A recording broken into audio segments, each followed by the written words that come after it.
विष्णु जी की जय हो। आज चैत्र माह के शुक्ल पक्ष की द्वादशी तिथि को सुनते हैं एकादशी व्रत के पारण से पहले सुनी जाने वाली पौराणिक कथा। इस कथा को सुने बिना हमें हमारे एकादशी व्रत का पुण्य फल प्राप्त नहीं होता है। जो भी विष्णु भक्त एकादशी का व्रत रखते हैं उन्हें एकादशी के दिन और द्वादशी के दिन व्रत का पारण करने से पहले इस पावन कथा को अवश्य सुनना चाहिए। सच्चे मन से कहिए विष्णु जी की जय हो। आप ये कथा कंचन भक्ति सागर चैनल पर सुन रहे हैं। अगर कथा पसंद आए तो इस चैनल को सब्सक्राइब जरूर करना। भगवान विष्णु जी आपकी सारी मनोकामनाएं पूर्ण करें। इसी अभिलाषा के साथ शुरू करते हैं कामदा एकादशी व्रत कथा। प्राचीन काल की बात है। एक महिष्मती नाम की नगरी थी। उसमें एक राजा राज्य करता था। राजा का नाम था महेश्वर। महेश्वर के शासनकाल में उनका वह राज्य सभी प्रकार के ऐश्वर्य व वैभव से संपन्न था। कहीं कोई चीज की कमी नहीं थी। वह दूसरे स्वर्ग लोक के समान ही नजर आता था। उस नगर में अनेक अप्सराएं और गंधर्व रहा करते थे। उसी नगर में ललित और ललिता नाम के दो पति पत्नी रहते थे। उन दोनों में गहरा प्रेम था। वे कभी भी एक दूसरे से दूर नहीं हुए थे।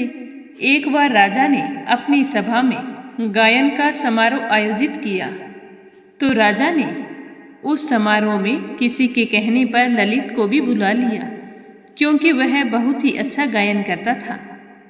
तो उसकी पत्नी कहने लगी कि स्वामी, मैं आज तक कभी भी आपसे दूर नहीं हुई हूँ और आज मेरा मन व्याकुल हो रहा है। आपकी आज्ञा हो तो मैं भी आपके साथ चलती हूँ।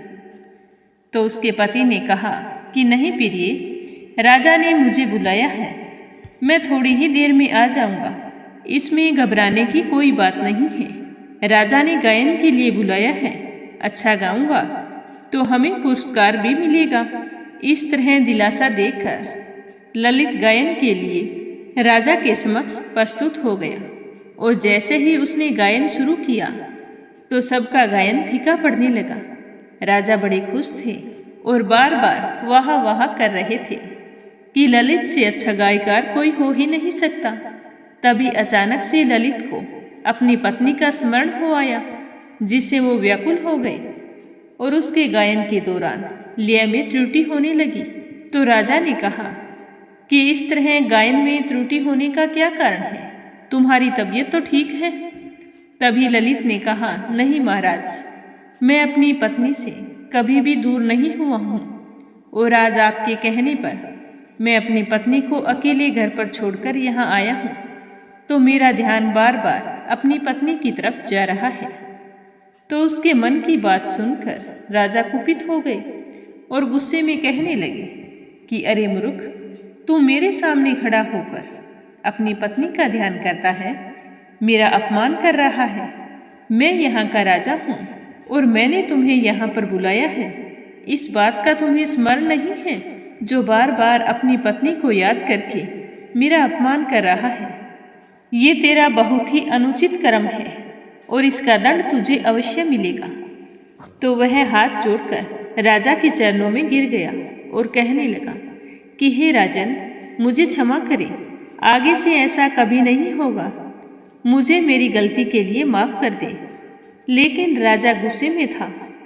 उसने ललित की एक भी नहीं सुनी और कहा कि मेरा श्राप है कि तू अभी इसी वक्त राक्षस की योनि में चला जा और तरह तरह के कष्टों को भोगता हुआ फिर मैं भी तो देखूं कि तू तेरी पत्नी का स्मरण करके व्याकुल कैसे होता है। और उसी क्षण राजा के श्राप से ललित महाकाय राक्षस बन गया और वह जंगलों की तरफ चला गया। और उधर घर पर उसकी पत्नी बड़ी ही बेसब्री से उसका इंतजार कर रही थी। सारा दिन बीत गया। वह अपने पति के बारे में सोचकर बार बार व्याकुल हो रही थी। उसे कोई अनहोनी का भय सता रहा था। तभी वह घर छोड़कर बाहर निकली। अपने पति को आवाजें लगाती हुई वह राजमहल में पहुंच गई। वहां जाने पर द्वारपाल ने उसे बताया कि तुम्हारे पति को राजा ने श्राप दे दिया है। और वह राजा के श्राप से राक्षस की योनि को प्राप्त हो गया है। तो अपने पति की हालत के बारे में सुनकर वह व्याकुल हो गई और रो रो कर विलाप करने लगी। फिर उसने द्वारपाल से पूछा कि आप मुझे बता सकते हैं कि मेरे स्वामी इस समय गए कहाँ हैं? तो उसने जंगलों की ओर इशारा करते हुए कहा कि वो नगर से निकलकर जंगल की तरफ चला गया है। तो वह भी जंगल की तरफ चल पड़ी। अब उसका पति राक्षस योनि मिलने के बाद में घने जंगलों के बीच भटकता हुआ नाना प्रकार के कष्टों को भोग रहा था और पीछे पीछे उसकी पत्नी ललिता भी व्याकुल होकर चल रही थी और मन ही मन सोच रही थी कि अपने पति को इस श्राप से मुक्ति कैसे दिलाऊं। वह अपने पति की इस हालत को देखकर विलाप करते करते मूर्छित हो जाती। मूर्छा टूटने पर फिर से अपने पति के पीछे चल पड़ती। इस तरह काफी समय बीत गया। एक दिन ललिता ने देखा कि एक पर्वत के ऊपर एक आश्रम है और आश्रम के आगे एक ऋषि तपस्या कर रहे हैं। तो उसके मन में एक आशा की किरण जाग उठी और वह भागी भागी उस ऋषि के पास गई। उस समय वो ध्यान मगन बैठे थे, तो वो भी हाथ जोड़कर उनके सामने बैठ गई। जब ऋषि का ध्यान समाप्त हुआ और उन्होंने अपने सामने ललिता को बैठे देखा तो कहा कि पुत्री, तुम कौन हो और यहाँ आने का क्या कारण है? तो ललिता की आंखों से आंसू बह रहे थे। उसने ऋषि को प्रणाम किया और कहा कि हे ऋषिवर, आप तो सब कुछ जानने वाले हैं, मैं आपको क्या बताऊं? यह कहकर उसने रोते रोते अपनी सारी व्यथा ऋषि को कह सुनाई। तो उसकी बात सुनकर ऋषि ने कहा कि पुत्री, तुम्हारे पति के साथ अन्याय हुआ है। मैं तुम्हें इसके लिए एक उपाय बताता हूँ जिससे तुम्हारा पति अपने पहले स्वरूप को प्राप्त करेगा। तो यह सुनकर ललिता बहुत ही खुश हुई और ऋषि ने कहा कि हे पुत्री, कुछ ही दिनों बाद में चैत्र शुक्ल एकादशी आने वाली है और जो भी व्यक्ति इस पावन एकादशी का व्रत करता है उसकी सारी मनोइच्छा पूरी होती है। अगर तू अपने पति को राक्षस की योनि से मुक्ति दिलाना चाहती है तो जो मैं कह रहा हूँ ध्यानपूर्वक सुन। सच्ची आस्था और पूरे विधि विधान से कामदा एकादशी का व्रत कर। व्रत के प्रभाव से तुम्हारा पति श्राप से मुक्त हो जाएगा और वह अपने पहले स्वरूप को प्राप्त करेगा। तो वह कहने लगी कि हे मुनिवर, आप मुझे एकादशी व्रत का सारा विधान बतलाइए, मैं व्रत के बारे में कुछ नहीं जानती हूँ।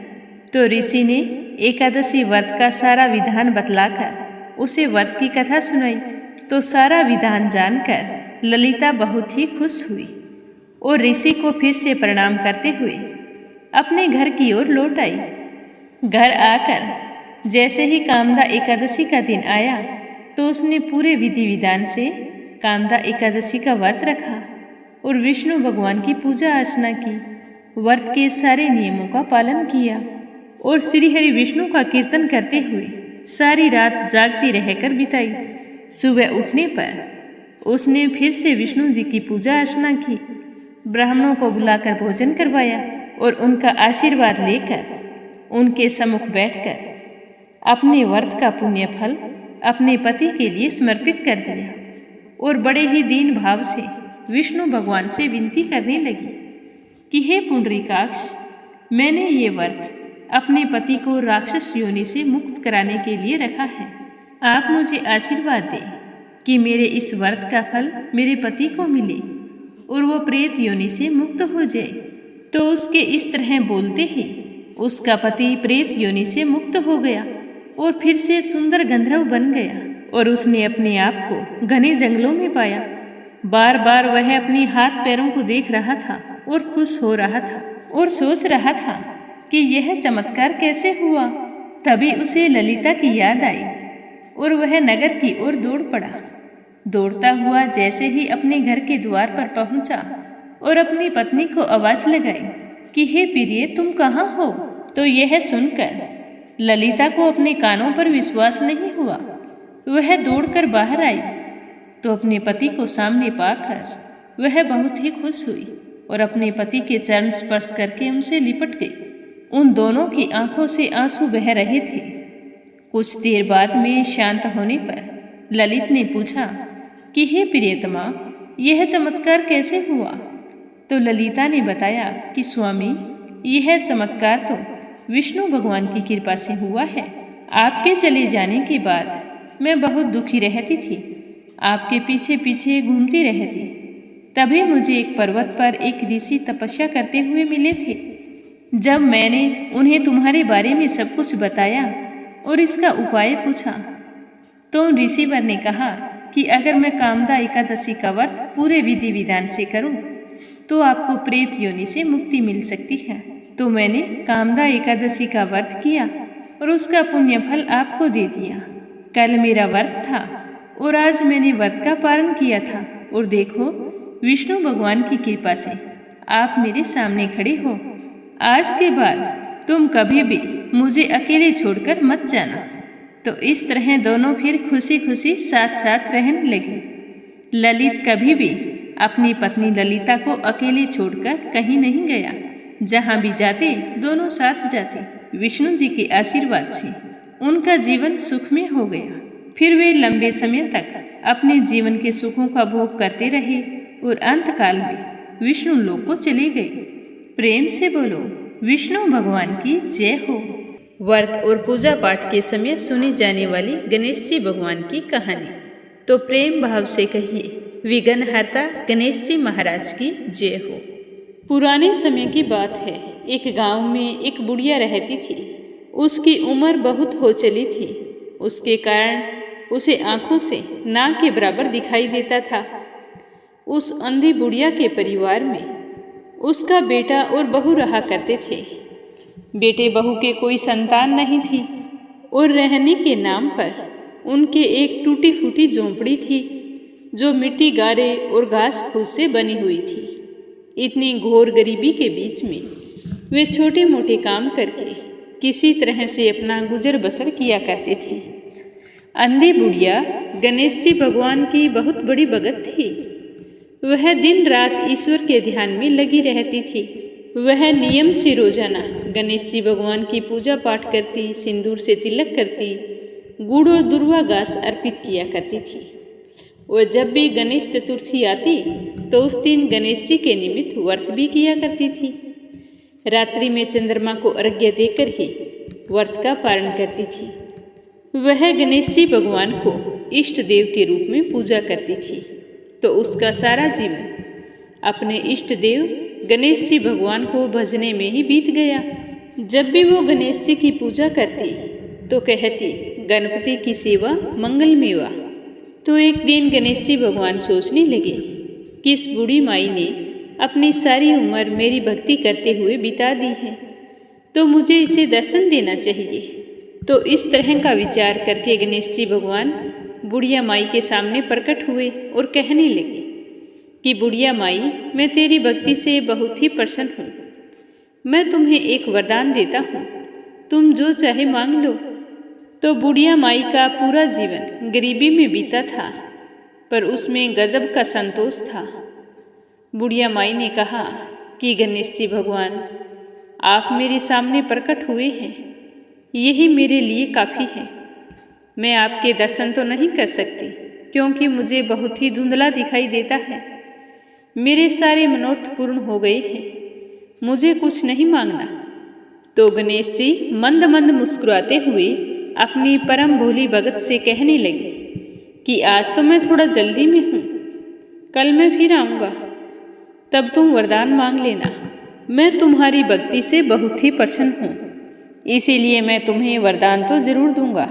ऐसा कहकर गणेश जी भगवान अंतर्ध्यान हो गई और अंधी बुढ़िया माई जैसे नींद से जागी हो, उसे ऐसा लग रहा था, उसे बिल्कुल भी विश्वास नहीं हो रहा था कि सचमुच भगवान उसके सामने आए थे। लेकिन उसके पास गहरी आस्था का बल था, इसीलिए अविश्वास का कोई कारण नहीं था। वह सबसे पहले गिरती पड़ती अपने बेटे के पास गई और हाँफते हाँफते उसने सारी घटना विस्तार से बताई। बेटे को अपनी माँ की बात पर यकीन नहीं हो रहा था, पर उसकी माँ की अटूट भक्ति पर उसे पूरा विश्वास था। तो वो सोचने लगा कि हो सकता है गणेश जी भगवान ने माँ को दर्शन दिए हैं। तो वह अपनी माँ से कहने लगा कि माँ, आप भगवान से ढेर सारा धन मांग लो ताकि हमारी गरीबी सदा के लिए दूर हो जाए। तो उस बुढ़िया की बहू पास में बैठी यह सारी बातें सुन रही थी। तो वह अपनी सास के पास आकर बड़े मधुर स्वर में कहने लगी कि माँ जी, आप हर समय कहती हो कि बच्चों के बिना घर बहुत सूना सूना लगता है, तो आप ऐसा करें, बप्पा से पोता मांग लें। तो अंधी बुढ़िया सोच में पड़ गई कि बेटे की बात मानूं या बहू की बात मानूं। काफी देर सोच विचार करते हुए अनमनी सी बैठी रही और फिर दोपहर का खाना खाकर पड़ोस में बातें करने के लिए चली गई। बातों बातों में बुढ़िया माई ने अपनी वह कहानी पड़ोसन को सुना दी। तो पहले तो उसने उसका खूब मजाक उड़ाया, कहने लगी कि कभी गणेश जी भगवान भी प्रकट होते हैं, तुमने नींद में कोई सपना देख लिया होगा। तो वह फिर से कहने लगी कि मैं झूठ नहीं बोल रही हूँ, मुझे सचमुच गणेश जी भगवान ने दर्शन दिए हैं। तो उसकी पड़ोसन कहने लगी कि माई, ठीक है, मैं तुम्हारी बातों पर विश्वास कर लेती हूँ। तुम कहती हो कि तुम्हारे बेटे ने कहा है कि धन मांग लो और बहू ने कहा है कि पोता मांग लो। तो मेरी बात सुनो, क्या काम के हैं माया और नाती पोते? क्योंकि तुम्हें तो आंखों से कुछ दिखाई भी नहीं देता, पता नहीं कितना जीवन शेष है। तुम ऐसा करो, अपने लिए आंखें मांग लो और कल गणेश जी भगवान से आंखें मांग कर जी भरकर गणेश जी के दर्शन कर लेना। आंखों से सारी दुनिया उजियाली हो जाएगी और तुम्हारी बची खुची जिंदगी भी आराम से कट जाएगी। अंधी बुढ़िया तो अब बेचारी पहले से ज्यादा उलझन में पड़ गई। उसने सोचा कि पड़ोसन भी ठीक कह रही है कि अगर दिखाई भी नहीं देगा तो फिर नाती पोते क्या काम की हैं। अब वह तो सोच रही थी कि क्या मांगूं क्या ना मांगूं। इसी उधेड़ बुन में अंधी बुढ़िया अपनी लकड़ी के सहारे को कभी दाईं ओर टेकती कभी बाईं ओर टेकती टुक टुक टेकती हुई घर की तरफ चल पड़ी। अपनी झुकी हुई कमर और दिखाई ना देने की वजह से धीरे धीरे अपनी लाठी के सहारे लड़खड़ाते हुए किसी तरह वो अपनी झोंपड़ी में पहुंच गई।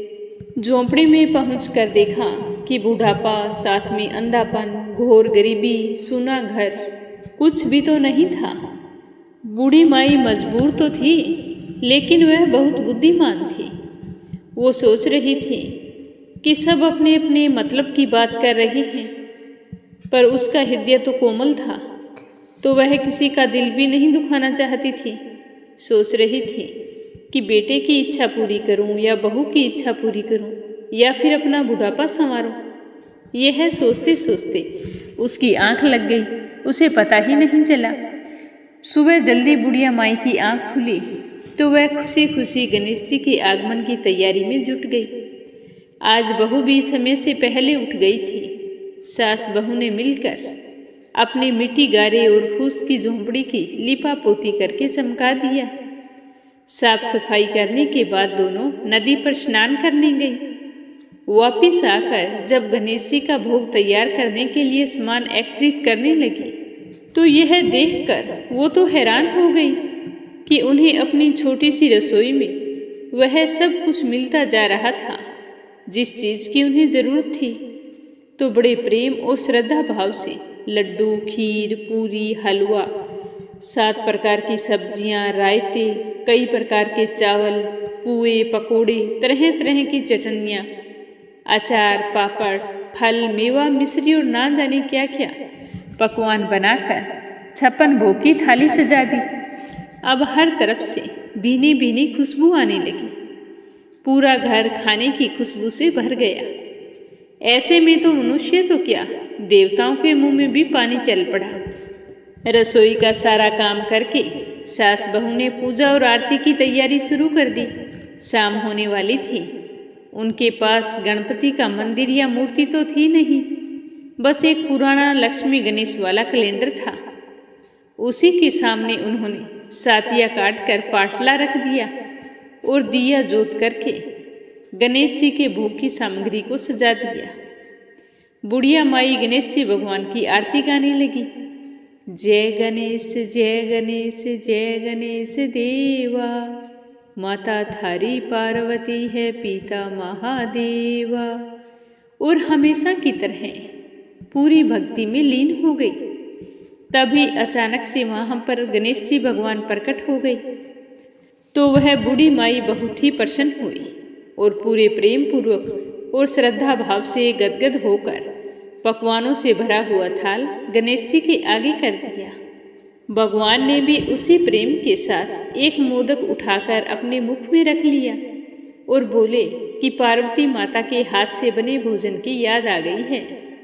फिर गणेश जी भगवान ने भर पेट वहाँ पर भोजन किया। पर हैरान कर देने वाली बात ये थी कि जैसे जैसे भगवान गणेश भोजन करते जा रहे थे, वैसे ही वो भोजन दुगुना चौगुना हो रहा था। वह भोजन बढ़कर इतना हो गया कि सारे गांव वाले भी भोजन कर गए, फिर भी बाकी बचा हुआ रह गया। तो भगवान गणेश इस तरह भोजन करके तृप्त हो गए और फिर बुढ़िया माई से कहने लगे कि माई, मैंने तुम्हें कहा था कि वचन मैं तुम्हें जरूर दूंगा।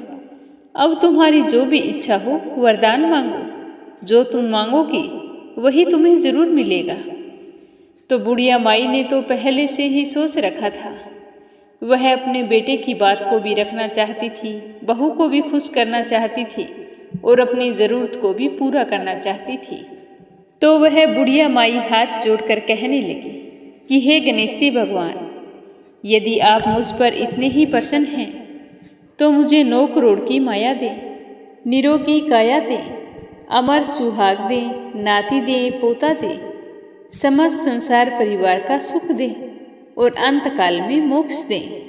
तो बूढ़ी माई के इस तरह मांगने पर गणेश जी भगवान बूढ़ी माई की चतुराई पर हंसने लगे और कहने लगे कि माई, तुमने तो हमें ठग लिया। तुम तो कह रही थी कि मुझे तो कुछ मांगना ही नहीं आता, लेकिन आज तुमने एक ही बात में सब कुछ मांग लिया है। पर हे माई, मैं तुम्हारी भक्ति से बहुत ही खुश हूँ। आज तुमने जो मांगा है वह सब कुछ तुम्हें मिलेगा। ऐसा कहकर गणेश जी भगवान वहाँ से अंतर्ध्यान हो गए। तो इस तरह का आशीर्वाद पाकर बूढ़ी माई बहुत ही प्रसन्न हुई और पूरे गांव में पकवानों वाला गणपति भगवान का प्रसाद बांटा और बूढ़ी माई का घर धन धन्य से भर गया और बहू की गोद में पोता खेलने लगा। बूढ़ी माई की आंखों की रोशनी आ गई, झुकी हुई कमर सीधी हो गई। परदेश गया हुआ पति लौट आया। फिर बुढ़िया और उसका पति, बेटे, बहू और पोता सारे खुशी खुशी रहने लगे। इस तरह गणेश जी भगवान की पूजा करने से बूढ़ी माई को अपने जीवन के समस्त सुखों की प्राप्ति हुई। हे गणेश जी भगवान, जो भी व्रत या पूजा पाठ में आपकी इस कथा को सुने, सुनाए या फिर हुंकारा भरे, उसकी सारी मनोकामनाएं पूर्ण करना। जैसी कृपा आपने बुढ़िया पर की वैसी सब पर करना। तो प्रेम से कहिए गणेश जी महाराज की जय हो। कथा सुनकर आपको कैसा लगा कमेंट करके जरूर बताना और साथ ही कंचन भक्ति सागर चैनल को सब्सक्राइब जरूर करना।